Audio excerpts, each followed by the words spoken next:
Okay, today we are going to use Photoshop to shrink down the image to prepare image for our PowerPoint presentation. So we took some image during the weekend in the museum. I'm going to go to Photoshop and browse in Bridge to launch you program. Okay, so I'm going to find my files, which is inside here. If you are on Google Drive, so it's on the handout folder. So I'm going to find the first image and I'm going to hold a control and open with Adobe Photoshop CC, because in this computer we have two programs, which is Photoshop CS and Photoshop CC. If you have your computer only have one for either Photoshop CS6 or Photoshop CC, you don't have to hold down your mouse. You can just double click it through the bridge. But because I have two, so I have to hold on the control and right click and open this in Adobe CC. Alright, first thing I need to crop this image. In Photoshop, the toolbar, we have this cropping tool, crop, and just going to drag those corners to get the size I want. Okay. After I'm done with this, I come to image size. Because the image I took is by using the professional digital camera, it's giving me nice 300 pixel per inch resolution. So like we said, the screen mode, we don't need that high resolution. We either need 72, the highest will be the 96. So the standard industrial requirement is 72. I'm going to shrink this down to 72 and make sure here is a pixel, not inches, because we are not going to print it just for the screen purpose. Going to put a height is 900. Make sure when you do that, your height and the width always link together.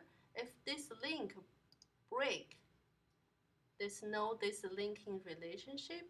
If you change this height, the width are not going to be changed together, so which I don't want this result. You're going to stretch the image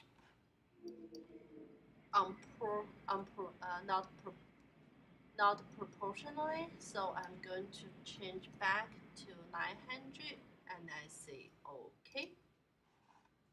So don't worry about it. Right now the image looks smaller on this screen because that is just a wheel, and here it tells you it's only 12.5% of actual size. You type 100 and click enter.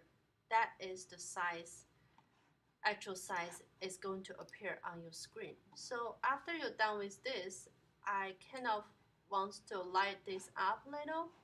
You can do Command M on Apple or Control M on PC to bring this a curved line, and then you can change this curved line, make it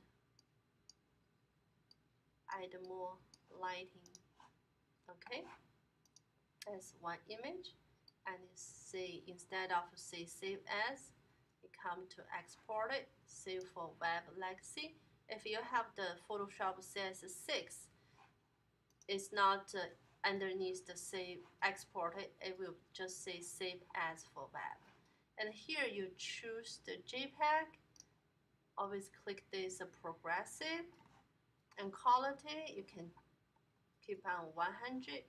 So the size right now is 229K instead of original image is 6.6. So save.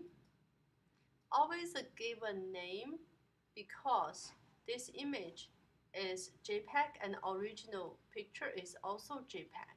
So if you have the same name and the same extension, this modified image is going to override your original image, which you don't want that happen.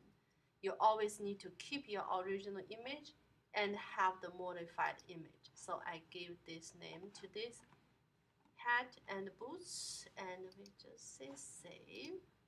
Okay, and that is the process for doing this. Another one I want to show you guys is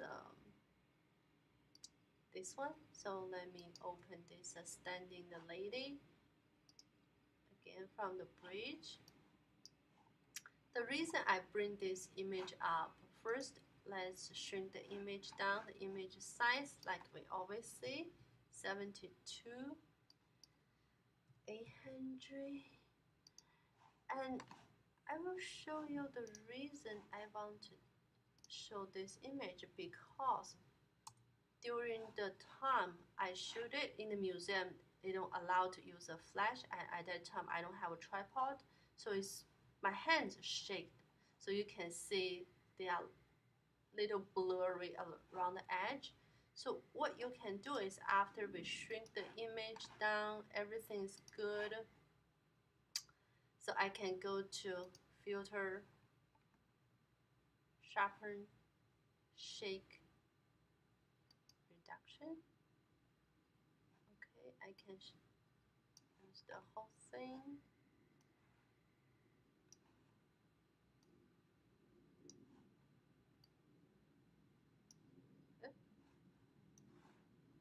Just crop this, give some time. I need this. Yeah, that's good. Don't need this. Okay, just keep one is good. So you can change some the result if you are not happy with it. Smooth.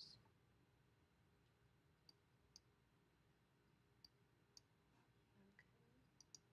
So far I think this one is better, and then I'm going to crop this. Cropping her, and use this to get rid of the cropping area, and then go to File, export it, save for web, and progressive, and it's in JPEG format, JPEG, JPEG format. The quality is this, and sometimes if at the end you want to shrink this size more, and you can come to the image size and change this size from here. Alright, and then you click save. Don't forget to give the image name. And that's about it, about how to use Photoshop to shrink your image and to adjust in color.